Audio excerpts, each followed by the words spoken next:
Zayan Destinasi Muslim Contemporary #Indah di Hati bersama Salam Bros, Mawi dan Anas, dan Zayan dapat didengarkan dengan lebih jelas melalui Syok. Dengarkan kami dengan audio yang lebih berkualiti, aplikasi Syok percuma. Itulah SYOK dan kita semua di dalam tempoh Perintah Kawalan Pergerakan Pemulihan sehingga 31 Ogos 2020. Anas, cara nak menguruskan tekanan di media sosial ni. Kau dah berjaya tak? Aku berjaya. Kau mana-mana kau. Kau tak aku berjaya? Berjaya. Kau suka hati. Apa yang aku nampak kau berjaya? Yelah, macam sekarang ni kan ramai yang kita tengok, ramai yang tertekan. Yelah. Bila tiba-tiba kat media sosial jadi terkenal. Kan? Lepas tu macam-macam bila netizen bagi komen-komen dah stres. Tak boleh terima. So nak uruskan tekanan ni. Bukan senang So kita bersama dengan Profesor Madya Dr. Amir Siddiq Aminuddin, Pakar Perunding Kanan Sekretari Fakulti Perubatan UM. Assalamualaikum Dr. Amir. Waalaikumsalam bro. Ini Dr. Amir ni antara pakar psikiatri yang mula-mula datang kat Radio Zayan tahun 2018. Lama tak jumpa Doktor Kena AJ Jawi time tu. AJ sekretari pula tu. Aduh. Tapi okey sebab masa tu doktor dia tak stres kena AJ Jawi sampai dia tutup semua media sosial dia. Dia tak sampai tahap tu. Okay. Doktor. Ya saya. Macam mana ni doktor? Cara-cara kita nak hilangkan tekanan kita ni di media sosial ni, terutamanya.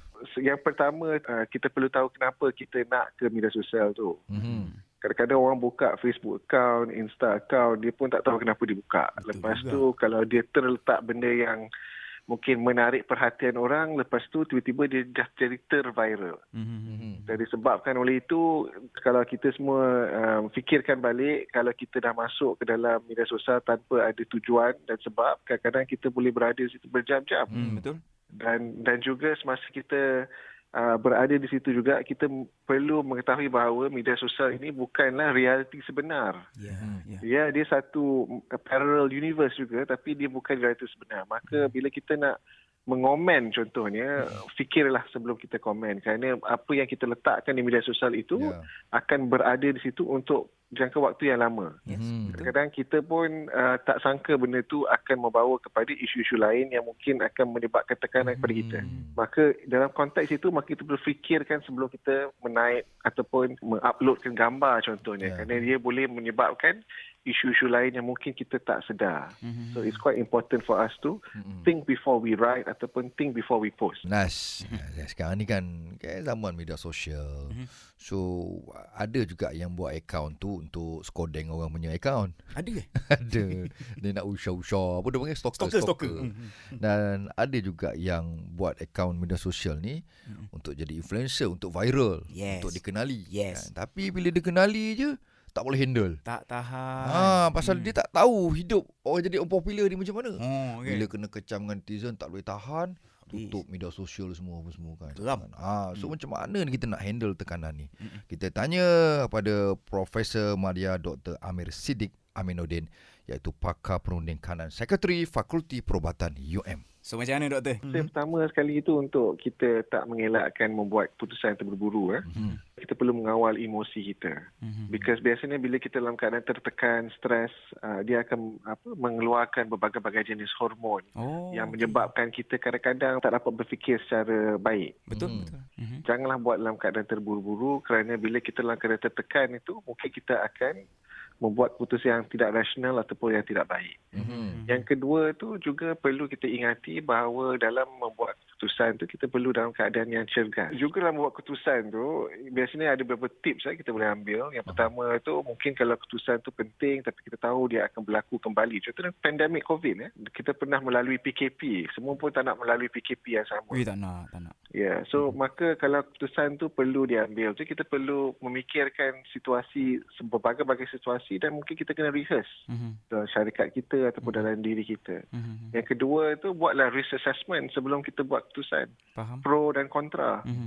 Jangan main belasah je. Betul lah tu. Dan yang ketiga tu, kadang-kadang kita tekan tu, kita rasa kita saja perlu membuat keputusan itu sendirian. Tetapi sebenarnya kita boleh mengambil input daripada orang lain. Maka tanyalah orang kalau nak buat keputusan yang penting dan jitu sebelum kita membuat keputusan ni dengan terburu. Nas, kau ada problem dengan isteri kau kan? Kau cerita kat orang tak? Ada juga Kau ngadu kadang-kadang. Kadang-kadang ada juga. Yalah, lepaskan semua kan. Sebenarnya okey. Tapi tak tahu, aku tak tahu. Tapi cara terbaik kita tanya pada Profesor itulah tu. Madya Dr. Amir Siddiq Aminuddin, itu pakar perunding kanan Sekretari Fakulti Perubatan UM. Macam mana tu doktor? Patutkah saya mengadu pada kawan-kawan yang saya rasa saya boleh sembang Kalau isu yang biasa, saya rasa tak ada masalah. Tetapi kalau isu yang personal, yang kita risau bahawa dia akan tersebar, maka mungkin kita memerlukan pihak ketiga, tetapi pihak ketiga yang mungkin tak begitu dekat dengan kita. Supaya satu, pendapat dia lebih rasional. Because kalau dah dekat sangat dengan kita, kadang dia ada bias kan. Isu di mana kita mungkin terlibat bersama dengan konteks yang dikongsikan tu. Faham? Yang kedua tu juga dari segi privacy ataupun confidential. Saya rasa dalam keadaan macam ni pun Islam kata janganlah kita pergi menyebar di semua maklumat peribadi kita. Betul. Terutama isteri dan suami punya problems kan. Tetapi kalau kita mengambil contohnya route of meeting, contohnya kaunselor, kalau kita betul-betul memerlukan sokongan dan bantuan, maka di situ kita at least boleh jaminkan bahawa maklumat yang dikongsi itu dalam keadaan yang private ataupun confidential. Dan kepada kawan kita yang mendengar tu pun, selalu kita katakan listen without judgment. Faham. Dengar tanpa prejudice. Okey. Jangan dengar lepas tu tiba-tiba nak kasih pendapat dia juga dengan terburu-buru macam kita bincangkan tadi. Because dia mungkin akan melibatkan implikasi kepada pasangan tersebut. Satu lagi, we only hearing one side of the story. Dan itu satu lagi yang kita perlu fikirkan sebagai pendengar. Kita baru dengar katakan si suami ataupun si isteri, kita belum lagi tahu pihak yang seorang lagi apa ceritanya. Saya selalu galakkan kawan-kawan saya kata, kalau pasal isu suami dan isteri, kalau boleh elakkanlah terlibat. Because you never win. Yes. Kalau sesuami cerita, lepas tu kita terburu-buru, bila dia okey dengan isteri dia, kita kena balik. Kalau dia tak okey, kita masih boleh ada member. Kalau tak, nanti kita pula kena balik. So saya rasa kalau dalam konteks ni, mintalah dia orang kalau betul-betul lah hot kan, mintalah pendapat pihak ketiga yang bukan kita, supaya kita dapat berkawan juga dengan si suami dan isteri tu. Terbaik doktor. Baik doktor, terima kasih banyak doktor. Nanti ada masa datanglah Zayan. Datang. InsyaAllah kita datang nanti. Rindu ni. Selamat Raya bro. Selamat Raya. Baik, Assalamualaikum. Okay, salam.